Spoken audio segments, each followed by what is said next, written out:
नमस्कार मित्रांनो, तुम्हाला माहित आहे का भारताच्या इतिहासात असेही घडले आहे.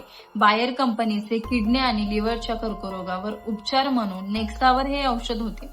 या एका महिन्याच्या डोससाठी 2.5 लाख रुपये आकारत होती आणि हेच औषध नॅटको फॉर्मला भारतात तयार करण्याची परवानगी दिल्यानंतर त्याच औषधाची किंमत प्रति महिना फक्त 8,800 रुपये केली.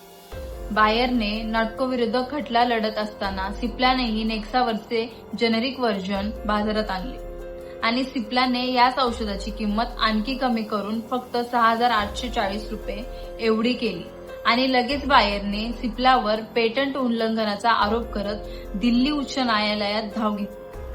पण भारतीय न्यायालयाने बायरने याचिका फेटाळून लावत स्पष्ट केले की जनहित आणि रुग्णांना स्वस्त दरात औषध मिळणे हे पेटंट संरक्षणापेक्षा जास्त महत्वाचे आहे.